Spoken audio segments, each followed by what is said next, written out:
নমস্কার। আমি আজকে যে রেসিপিটা নিয়ে এসেছি সেটা মানে গরমের জন্য ঠান্ডা খাবার খুবই উপযুক্ত এবং ভালো সুস্বাদু খাবার।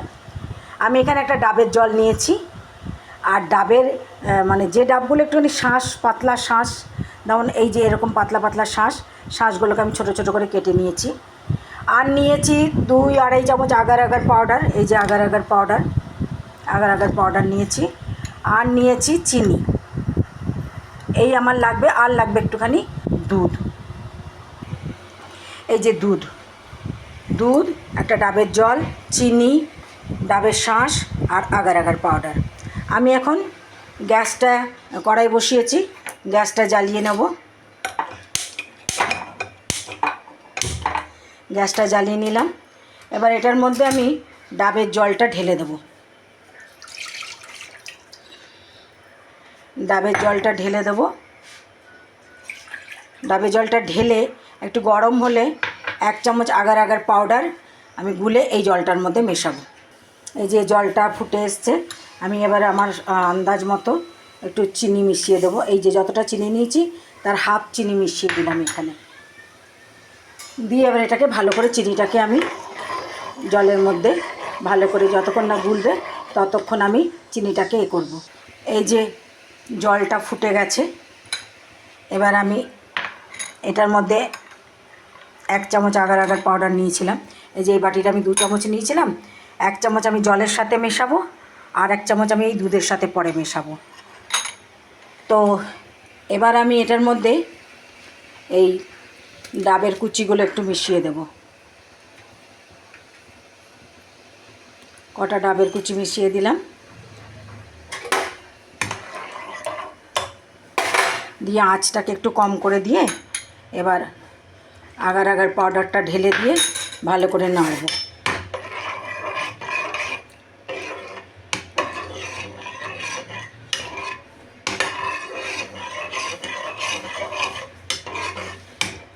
একটু ফুটে উঠলে তারপরে এটাকে আমি নামিয়ে নেব। দেখুন আগার আগার পাউডার মেশানোর পরে অনেকটাই গাঢ় হয়ে গেছে। এবার এটাকে আমি যখন মানে ঠান্ডা করব ঢেলে, তখন এটা একদম জেলির মতো হয়ে যাবে, থকথকে। তো এটা ফুটে গেছে, এবার এটাকে আমি নামিয়ে নেব।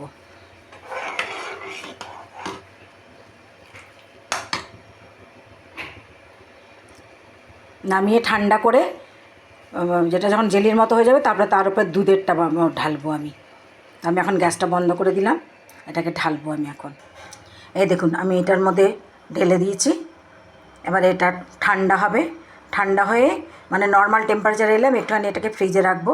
ততক্ষণ চলুন আমি দুধটা জাল দিই, আর দুধের মধ্যে আবার চিনি মেশাবো, আর এইগুলো মেশাবো, আর আগার আগার পাউডার মেশাবো। এই যে দুধটা ফুটে উঠেছে, আমি দুধটার মধ্যে চিনি মিশিয়ে দেবো। এই চিনিটা আপনাদের স্বাদ মতো দেবেন, কে কতটা মিষ্টি খান সেই স্বাদ মতো চিনিটাকে মেশাবেন। এবার চিনিটা একটু গুলে যাক, তারপরে আমি যে ডাবের শাঁসগুলো কেটে রেখেছিলাম এটা থেকে কয়েকটা রেখে বাকি এই এতগুলো আমি দিয়ে দেবো। বাকি একটুখানি রাখবো ড্রেসিং করার জন্য। হ্যাঁ, তো এটা ভালো করে ফুটে উঠলে ওগুলো মিশিয়ে আগার আগার পাউডারটা মিশিয়ে দেবো। এই যে আমি আগার আগার পাউডারটা দুধের মধ্যে গুলে রেখেছি। এই যে আমার দুধটা ফুটে উঠেছে, ফুটে গেছে। আমি বন্ধ করে দিয়েছিলাম, কারণ আমার ওই যে ডাবের জলের সাথে যেটা করেছি ওটা এখনও সেট হয়নি। ওটা সেট না হলে ওটার উপরে এটা ঢাললে কিন্তু দুটো একসাথে গুলে যাবে। তো ওইটা ভালো করে সেট করার জন্য আমি কিছুক্ষণ এটাকে বন্ধ করে রেখেছিলাম। এবার এটা ফুটে গেছে দুধটা, চিনি দিয়ে দিয়েছি আর ডাবের ওগুলো দিয়ে দিয়েছি। এবার আগার আগারটা আমি মিশিয়ে দেবো ভালো করে। এবার আগার আগারটা ভালো করে মিশিয়ে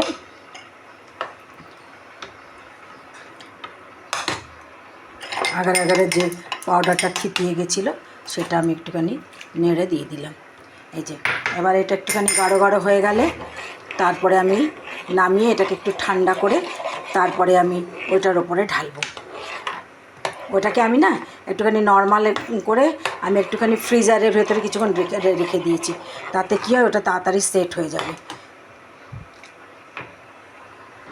এই দেখুন এটা আমি একটুখানি নর্মাল টেম্পারেচারে এনে একটু ফ্রিজারে ঢুকিয়ে রেখেছিলাম। দেখুন সেট হয়ে গেছে। এবার এটার উপরে এটা ঢালবো, আর এইটা পরে আমি ড্রেসিংয়ের সময় দেবো। তো এটা ঢেলে দিই। এই যে এটা ঢেলে দিলাম, আর ওপর থেকে ওই কাঁচা যেগুলো রাখা ছিল একটুখানি এটার মধ্যে সেটাও ঢেলে দিয়েছি। এবার এটা নর্মাল টেম্পারেচার এলে এটাকেও কিছুক্ষণ ফ্রিজে রাখবো, তারপর এটা সেট করে দেখাবো। এই যে দেখুন হয়ে গেছে, জমে গেছে। ফ্রিজারের মধ্যে আমি প্রায় 5-7 মিনিট রেখেছিলাম ওটা ঢালার পরে। এবার এটাকে ডিমোল্ড করব, ডিমোল্ড করে তারপর আমি আবার দেখাচ্ছি। দেখুন ডিমোল্ড করলাম, আমি অল্প করে করেছি, আপনারা আরও বেশি করলে আরও বড় হবে এটা। এবার আমি এটা একটুখানি কেটে দেখাচ্ছি।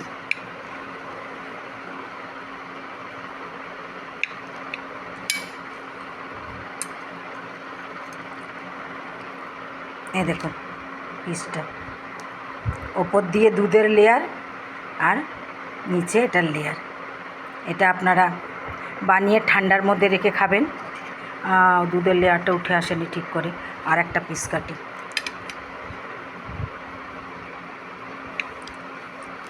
এই দেখুন দুধের লেয়ারটাও উঠে এসছে, এই দেখুন,